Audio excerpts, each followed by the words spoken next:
Order! Order! You are an incorrigible delinquent at times. Behave yourself, man!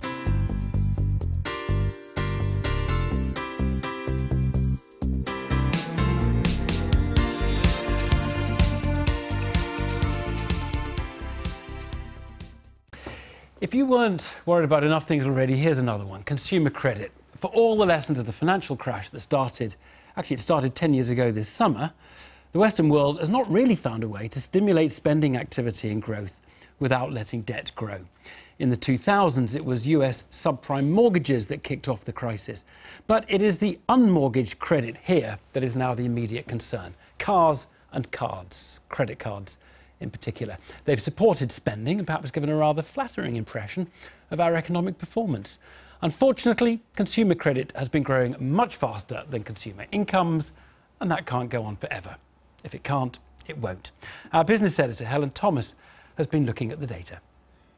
Oh, the credit card blues sure will get you down. Jackson will. Credit, debt, loans, leases, leverage, call it what you want. The UK is amassing more of it, and that raises questions about long-term stability. The Bank of England is keeping an eye on lending to Britain's plastic-happy consumers. What seems to be happening is that lenders are willing to make credit cheaper and expand the supply of it into new areas. And that's why it's an amber warning light for us, because our job is to make sure the lenders are safe. And the main risks to the wider economy here actually come through the lenders rather than the borrowers. The regulator has told banks to hold more capital, one way of cooling the market. It will also stress test potential losses. A bit of history. This is British households' debt relative to their income. It rose before the financial crisis, fell sharply, and now it's starting to rise again. That includes mortgages though, which have been pretty steady. The problem is consumer lending, here in red. That rose by about 10% over the past year, much faster than household income. Credit card debt is growing quickly, here in yellow, but the real eye-catcher, this blue line. Car finance has been growing at over 15% a year since 2013. The reason for that is a fundamental change in how we're all buying our cars. Well, we're not really buying them at all. It's boosted business here, a busy showroom owned by Pendragon, a big dealership group. There's a whole generation of people being brought up on with a different mentality, and so if you look at a device like that, my kids, and they're not kids, 30-somethings, would think it very, very strange that you'd go and buy one of those things. What they're looking forward to is the end of a contract, so when they can refresh it with the latest one. Well, why would it be any different in cars? 4 out of 5 new cars are now financed with something called a personal contract purchase. That means a monthly payment for 2 or 4 years, then you upgrade to the latest model or pay a pre-agreed lump sum and keep the car. Making a decision to buy a car is actually now a smaller decision, psychologically, because people are committing to make smaller payments for a shorter term, and whereas historically somebody thinking about spending £15,000 now is probably thinking about making payments of £240, £250, and then doing the same thing again potentially 2 or 3 years later, but getting a new car, a refreshed car at that time. So it's just increased the cycle, or what we describe in the industry as the churn.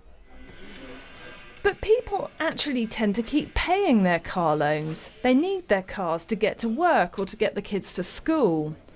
A slump in used car values could mean losses for lenders, but the central bank thinks even a 30% drop would only mean a small hit for the banks.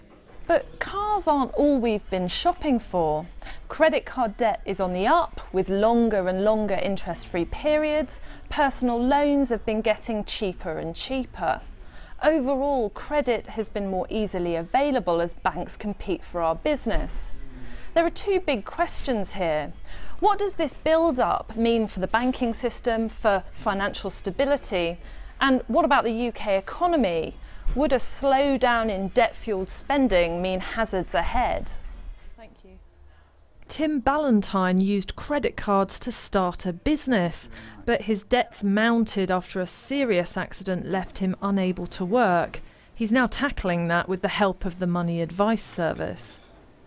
I wish I could explain better why I haven't sort of dealt with it sooner. It seems such an easy thing to do. When I contacted the Debt Change charity, they went through a budget for me, told me what I already knew, which was that it was unsustainable and there was absolutely no way I could pay these debts, and that I should write to these people, and gave me a form letter to do so.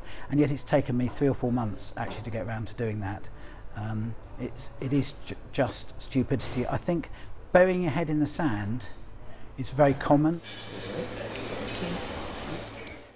More consumers are only paying the minimum balances on their credit cards, and the Bank of England last week reported signs that default rates are starting to rise.